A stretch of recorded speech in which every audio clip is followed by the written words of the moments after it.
Heidelberg, December 21, 1945. The 131st Station Hospital.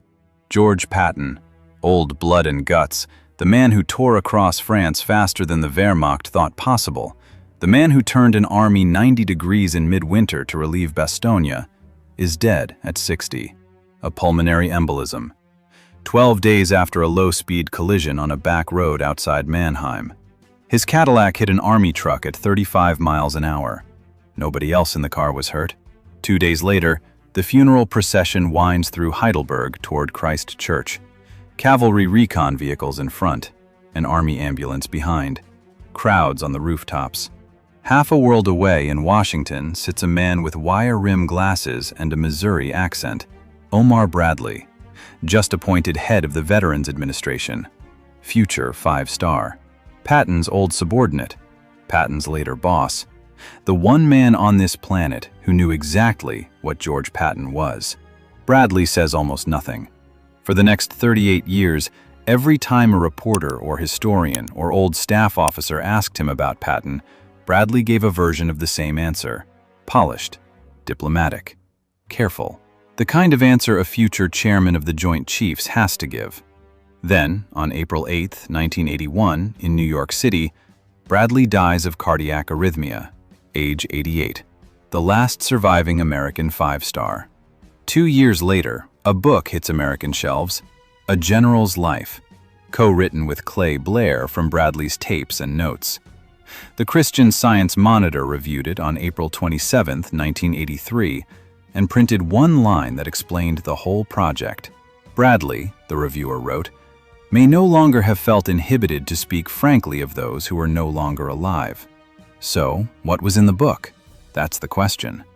To understand the silence, you have to go back to a dust road in Tunisia, February 1943, Kasserine Pass. Field Marshal Erwin Rommel hits the U.S. Second Corps and rips it apart. 3,000 Americans dead or wounded, 3,000 more captured. Equipment scattered for 50 miles. The Corps commander, Lloyd Friedendahl, runs the battle from a bunker complex 200 bulldozer hours deep into a ravine, 65 miles behind the front line. Eisenhower fires him. Eisenhower needs 2 men in Tunisia. Fast. Man 1, George Patton, 57 years old, out riding for exercise near Casablanca on March 4th, when a dust-caked motorcycle messenger flags him down. He is told to get to Tunisia and take the Second Corps. His diary that day, 11 words. Well, it is taking over rather a mess, but I will make a go of it. He arrives at Corps headquarters on March 6th at 10 in the morning. Friedendahl is still finishing breakfast. By 7:30 the next morning, Patton has closed the mess. Then he closes the bars. Then he finds every officer caught without a tie. Within 2 weeks, the Corps looks like an army again. Man 2, Omar Bradley, Major General, sent by Army Chief of Staff George Marshall to be Eisenhower's eyes and ears, to walk through Second Corps and tell Ike, in writing, what was actually wrong. A spy in plain English. Patton knew it the second Bradley arrived. Now, here's where most people miss what really happened. Patton did not tolerate a spy in his headquarters. He absorbed him. He pulled Bradley aside and said, in effect, I want you as my deputy commander, not Ike's man, mine.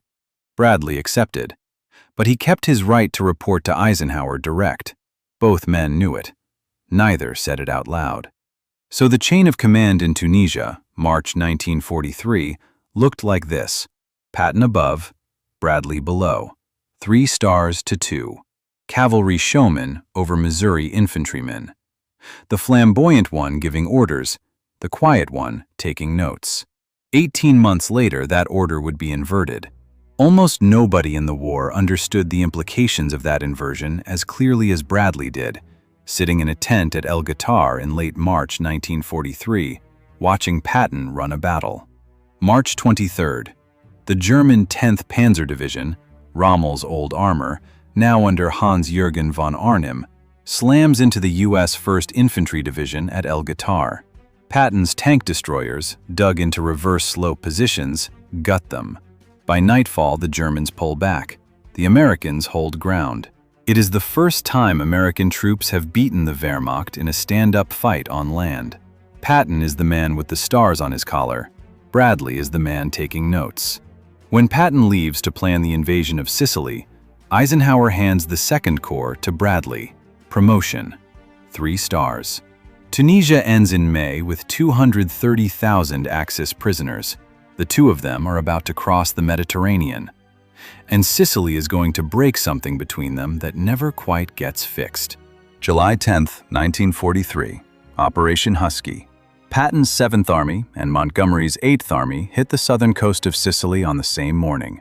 Bradley lands as commander of the Second Corps under Patton. The campaign goes fast, too fast for some of the units in it. July 14th, Biscari Airfield near Santo Pietro. The U.S. 45th Infantry Division, green, no combat experience, getting chewed up taking the airfield from a mixed Italian and German garrison. Sergeant Horace West, 181st Infantry, lines up 37 Italian prisoners and machine guns them. The same day, Captain John Compton has 36 more shot. 73 dead in cold blood, by some counts more. Word reaches Bradley within hours. He gets in a jeep, drives to Patton, tells him American troops have just murdered prisoners en masse. The Second Corps commander is appalled. He expects orders. Patton's diary that night, word for word. I told Bradley that it was probably an exaggeration, but in any case, to tell the officer to certify that the dead men were snipers or had attempted to escape or something, as it would make a stink in the press, and also would make the civilians mad. Anyhow, they are dead, so nothing can be done about it. That is the 7th Army commander telling his Corps commander to falsify a war crimes report. Bradley does not falsify it. Compton is later killed in Italy before trial. West is convicted, sentenced to life, paroled in 14 months, sent back to combat. The Army buries the file. This is the moment Bradley knows. But the campaign has to keep moving. Messina is the prize. Patton wants it before Montgomery. 3 weeks later, August 3rd, outside Nicosia, the 15th Evacuation Hospital. Patton walks the wards. He stops at a bunk where a 27-year-old private is slumped on a stool. Charles Kuhl, 8 months in the Army, 1st Infantry Division. Patton asks where he's hurt. Kuhl shrugs and says, "I guess I can't take it." Patton flares, slaps him across the face with his gloves, grabs his collar, drags him to the tent flap and kicks him out. "Don't admit this, son of a bitch." Kuhl had malaria, chronic dysentery, a 102-degree fever. The medics put him back in a bed and worked him up for evacuation. August 10th, the 93rd Evacuation Hospital. Patton finds Private Paul Bennett, 21, South Carolina farm boy, sitting up shivering. "It's my nerves," Bennett tells him.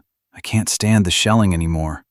Patton pulls his sidearm, an ivory-handled .357. He waves it in the kid's face and calls him a yellow bastard.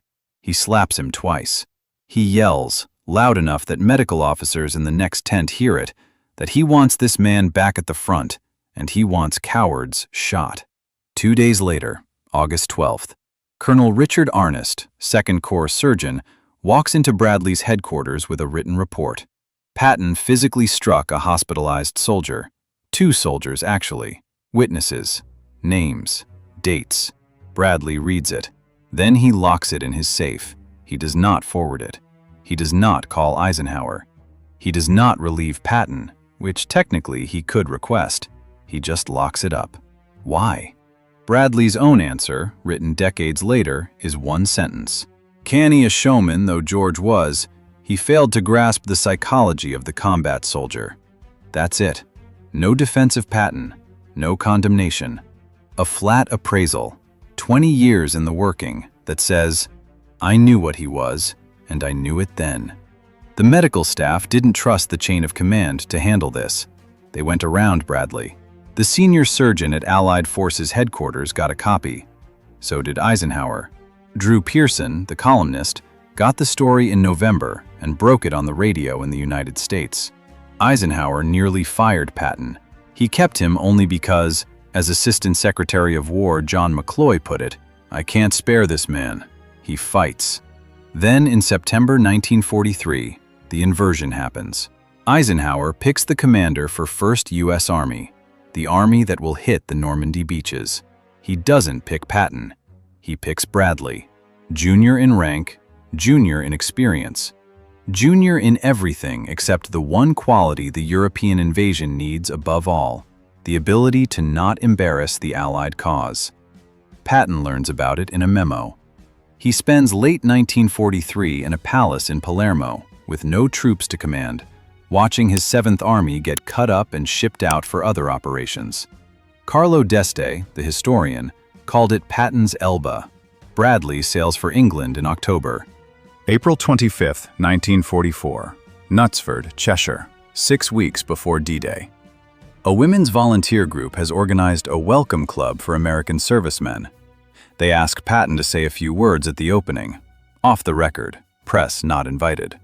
He shows up, and he speaks without notes, as he always does because of a lifelong reading disability he has covered for since boyhood. He says it is the destiny of the British and the Americans, and of course the Russians, to rule the world. A reporter is in the room. The story goes out. The Russians get cut from early versions. Congressmen explode. Newspapers print the line as a slap at the Soviet ally. The Washington Post prints an editorial that says Patton has glaring defects as a leader of men. April 29th, Eisenhower writes Marshall. He is unable to use reasonably good sense in all those matters where senior commanders must appreciate the effect of their own actions upon public opinion. Eisenhower is asking, in writing, whether to send Patton home. Marshall is reading it in Washington. Both men know D-Day is 42 days out. Eisenhower keeps Patton, just barely. He sends him a letter ending with a sentence Patton would carry to his grave. If you are again guilty of any indiscretion in speech or action that leads to embarrassment for the War Department, any other part of government, or for this headquarters, I will relieve you instantly from command. Then, on August 1st, 1944, the chain of command is officially inverted. 12th Army Group activates. Bradley takes command. 4 field armies eventually under him. 1.3 million men. The largest American formation that ever took the field in any war. His 1st Army goes to Courtney Hodges. His 3rd Army goes to Patton. Patton, 3-star general, 25 years older in the cavalry than Bradley was, now reports to a man who, 18 months earlier, was his deputy. There is no public protest, no leaked complaint, no diary entry of resentment. Patton accepts it. Bradley later wrote that this was the part of the relationship people misread the most. Patton, Bradley said, never let rank confusion show in front of staff or subordinates. What broke through was tactics. August 12, 1944, Falaise.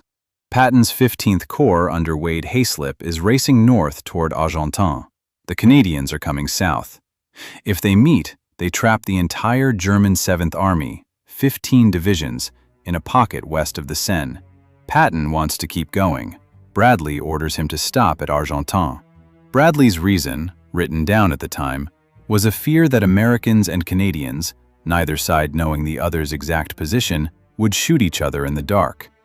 He also did not trust the gap could be sealed without German breakout casualties on his own flank. Patton stopped. Roughly 20,000 to 50,000 German troops slipped out through the gap before it closed. The figures are still argued. In A Soldier's Story, 1951, Bradley defended the halt and blamed Montgomery for not closing it from the north. In A General's Life, 1983, the language got harder. Bradley took more of the responsibility himself. He still thought he was right, but the certainty had cooled. The man Patton had once needed orders from was now the man whose orders cost him a battle of annihilation. March 25, 1945. The Rhine is across. The Wehrmacht is collapsing. Patton's 3rd Army is racing east into central Germany faster than supply trucks can keep up. That morning, 10 o'clock, Patton walks into the headquarters of the 4th Armored Division. He pulls aside Lieutenant Colonel Creighton Abrams. He pulls aside Major Harold Cohen. He pulls aside a 24-year-old captain named Abe Baum. He gives them an order that nobody in the room thinks is a good idea. Form a task force, less than a battalion, 300 men, 16 tanks. Punch 50 miles behind German lines. Get to a place called Hammelburg. Liberate the prisoners in Oflag 13B. Come back. What Patton does not say in front of the staff, but what Major Alexander Stiller, Patton's personal aide riding along on the mission, will tell Baum once they are past the front, is who is in that camp. Lieutenant Colonel John K. Waters, captured at Kasserine Pass, February 1943. Marched 340 miles on foot from a Polish camp ahead of the Red Army. Arrived at Hammelburg on March 9th. Patton's son-in-law. The 4th Armored Division had spent 36 straight hours in combat the day before. Bill Hogue, the combat command commander, told Patton the force was too small. Patton called him directly and said the mission was already cleared with Bradley. Bradley said later it was not. Baum took the job because he was given an order. Patton offered him the Medal of Honor. Baum told him he didn't need a bribe. Evening, March 26th. Task Force Baum rolls. 307 men, 16 Sherman tanks, 28 half-tracks, 13 jeeps. They smash through Schweinheim against Volkssturm with Panzerfausts. They keep moving in the dark. March 27th, afternoon. They reach Hammelburg. 8 Elephants, 88mm tank destroyers from a veteran Panzerjäger unit, are waiting on the road to the camp. 2 Shermans, 1 Stuart, 5 half-tracks, 1 jeep. Gone in minutes. Baum reaches the camp. There are not 300 American officers there. There are over 1,300, plus several thousand Serbian officers in a separate compound. He cannot move them all. The camp commandant sends Waters out under a white flag to negotiate. A German guard, not knowing what the truce party is, shoots Waters through the buttocks. Waters is carried back into the camp on a door, bleeding heavily, treated by a Serbian surgeon. March 28th, dawn. The remnants of the task force are surrounded in a forest. Mortars and 88s open up from every direction. Half-tracks burning, tanks gutted. Baum is hit in the groin trying to escape on foot, captured by Volkssturm, dragged back to the same Hammelburg hospital, laid in the bed next to Waters.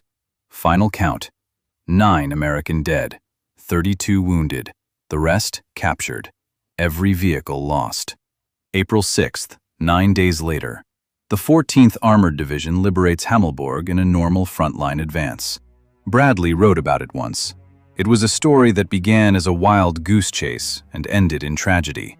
I did not rebuke him for it. Failure itself was George's own worst reprimand. Patton's only stated regret: I know of no error I made except that of failing to send a combat command to take Hammelburg. He never admitted, on paper, that the mission was about Waters. April 12, 1945. Ohrdruf, Thuringia. A subcamp of Buchenwald. 8 days liberated. 3 Americans walk through the gate. Eisenhower, Bradley, Patton. 3rd Army's 4th Armored and 89th Infantry Divisions had taken Ohrdruf on April 4th. The Wehrmacht guards had shot the remaining inmates the day before pulling out. Bodies stacked in the courtyard. A shed with 30 more inside. Eisenhower walked every inch of it.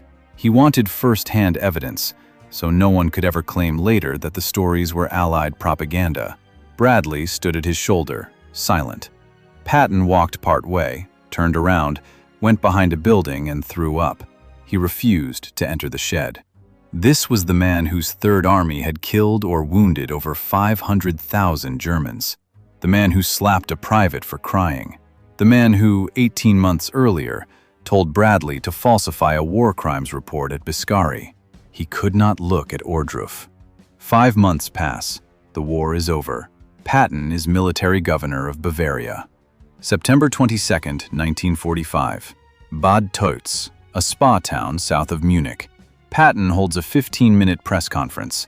A reporter asks about de-Nazification, the policy of removing former Nazi party members from government jobs. Patton, on the record: "It is no more possible for a man to be a civil servant in Germany and not have paid lip service to Nazism than it is for a man to be a postmaster in America and not have paid lip service to the Democratic Party or Republican Party when it is in power." He has just compared Nazis to American electoral politics.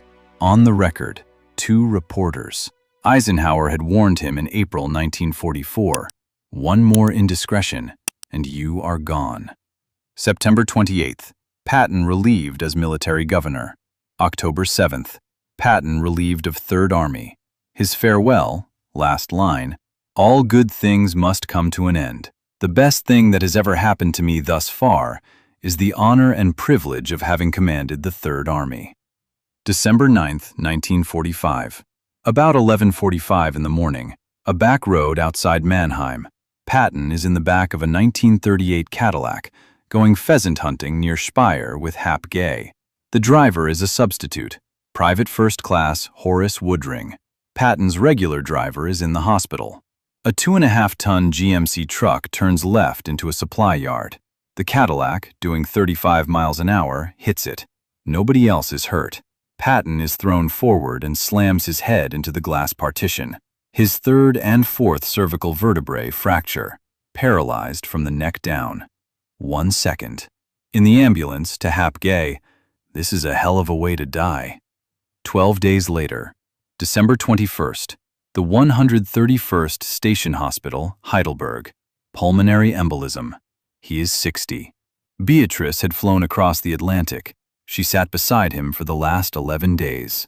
He is buried in Ham, Luxembourg, with the men of the Third Army who fell before him. Omar Bradley was in Washington, D.C., running the Veterans Administration. He read the cables coming in from Heidelberg.